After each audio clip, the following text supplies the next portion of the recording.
They were monks, yet warriors. Poor in name, yet richer than kings. A brotherhood shrouded in secrecy, feared by emperors, and accused of heresy. For 2 centuries, they held power across kingdoms, building castles, guarding holy relics, and controlling wealth that rivaled nations. But their rise was only matched by their fall. Hunted, betrayed, burned. And yet, their shadow still lingers in whispers of treasure, hidden knowledge, and secret societies that shape the world even today.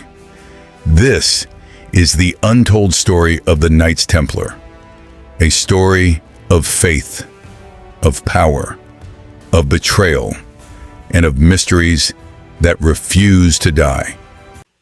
Chapter 1: The Rise of the Templars. It began in the aftermath of the First Crusade. Jerusalem had been taken by Christian armies, but the roads leading to the Holy Land were perilous. Pilgrims, men, women, and children were robbed, enslaved, even killed as they made their way to the sacred city. From this chaos, a small group of knights emerged. In the year 1119, led by a French nobleman, Hugues de Payan, 9 warriors took a sacred oath. They would dedicate their swords not to kings, not to riches, but to God. Their mission was simple yet immense: to protect pilgrims on their journey to Jerusalem. They called themselves the poor fellow soldiers of Christ and of the Temple of Solomon. But history would remember them by a shorter, far more legendary name: the Knights Templar. At first they were humble. They lived in poverty, wore simple white mantles, and vowed to never seek wealth. Their headquarters? The ruins of Solomon's Temple in Jerusalem, an ancient and holy site that gave them their name. But soon, their reputation spread. Stories of their bravery reached the ears of kings and popes, and with the blessing of the church, the Templars grew. From just 9 knights, they became an army unlike any other, an army bound not just by blood, but by faith. And this was only the beginning. For from the sands of Jerusalem, the Templars would rise to become one of the most powerful and mysterious orders the world had ever seen. Chapter 2: Power, Wealth, and Secrets. The Knights Templar were not just warriors, they were visionaries. As their fame grew, so too did their influence. Kings entrusted them with treasure, nobles donated lands, and pilgrims, thousands of them, poured wealth into the Templars' hands, grateful for their protection. Soon, the Templars controlled estates across Europe, farms, vineyards, castles. But their true power was far more subtle. The Templars became the world's first international bankers. A pilgrim traveling from France to Jerusalem could deposit his money in a Templar house in Paris and withdraw it safely in the Holy Land. No longer did he need to carry gold through dangerous lands. Instead, he carried a coded letter, a Templar invention that foreshadowed modern banking. But wealth was not their only secret. Rumors swirled around their time in Jerusalem. Beneath the ruins of Solomon's Temple, it is said they dug deep, searching for something.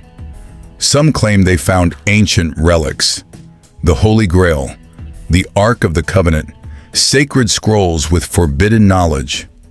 Whatever it was, their rise was unstoppable. By the 12th and 13th centuries, the Templars were richer than kings, stronger than armies, and answerable only to the Pope himself. But with great power comes great suspicion. Whispers of dark rituals, hidden treasures, and secret knowledge began to follow them. Were they truly humble knights of Christ, or guardians of a mystery too dangerous to reveal? The line between faith and fear began to blur. And in that shadow, the seeds of their downfall were already being sown. Chapter 3. Shadows of Betrayal. Not all eyes that watched the Templars were friendly. Their wealth, their secrets, it stirred envy, fear, and ambition in the hearts of men. Kings who once trusted them began to whisper. Nobles who once sought their favor plotted in silence. Even the church, which had elevated them, grew wary of a power it could no longer fully control. The Templars had enemies everywhere, hidden in courts, in monasteries, in the shadows of Europe's grand cities. And betrayal, as always, came from the closest quarters. It began subtly, a letter intercepted here, a false accusation there. Rumors spread of heresy, of rituals too dark to imagine. One by one, allies turned their backs. Friends vanished under mysterious circumstances. And all the while, the Templars' treasure, the relics they had safeguarded, remained the ultimate prize. Then came the storm. On a cold Friday in October 1307, men in the king's service descended upon Templar strongholds. Knights were dragged from their beds, bound, imprisoned, and tortured. Secrets were demanded, confessions forced. The betrayal was total, the punishment swift. Some Templars burned at the stake, others imprisoned for life. And yet, even in chains, even in fire, whispers of their knowledge and wealth refused to die. The shadow of the Templars had grown too large to vanish quietly.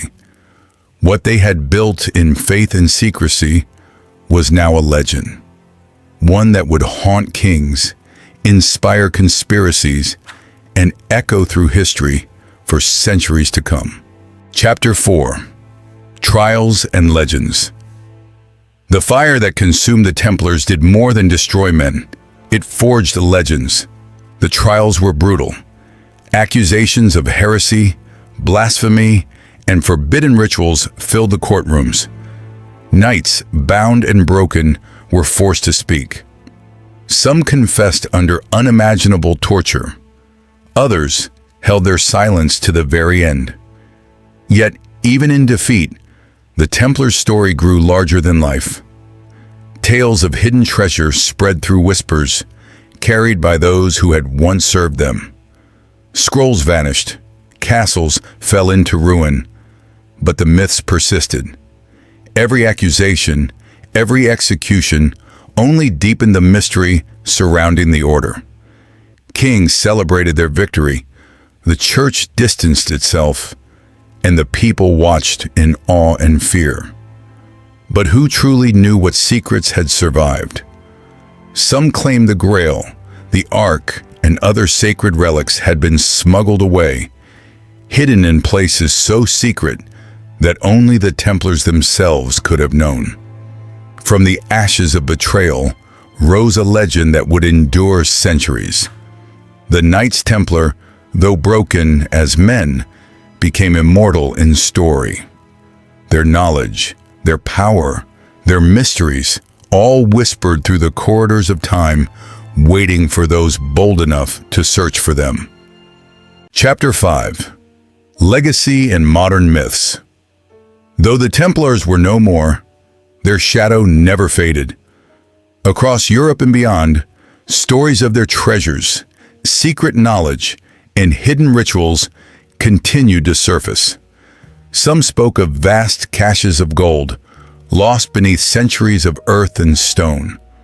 Others claimed forbidden scrolls, revealing truths too dangerous for ordinary men. Their influence seeped into legends and secret societies. Freemasons, mysterious brotherhoods, even rulers and explorers. Some say they traced the path once walked by the Templars. The order may have been dismantled, but the idea of the Templars, their power, their secrets, their unwavering faith remained alive. In books, in whispers, in symbols hidden in plain sight, the Templars' story endures. Every conspiracy theory, every treasure hunt, Every secret society claiming ancient wisdom owes a debt to them. The Knights Templar were not merely knights of the past. They were architects of mystery, guardians of secrets, and a reminder that true power is never fully seen, and true knowledge is never fully revealed. Their story is a warning, a fascination, and a challenge. To seek, to question, and perhaps to uncover what the world has long tried to hide. The story of the Knights Templar is more than history. It's a journey into secrets, power, and mysteries that refuse to die. From humble beginnings to legends whispered across centuries, their shadow still lingers, challenging us to question what we know and seek what remains hidden. If you enjoyed this journey into the untold secrets of the Templars, don't forget to like, share, and subscribe to Lost Thrones. Hit the bell icon so you never miss a story of power, betrayal, and ancient mysteries. And remember, some secrets are waiting for those brave enough to find them.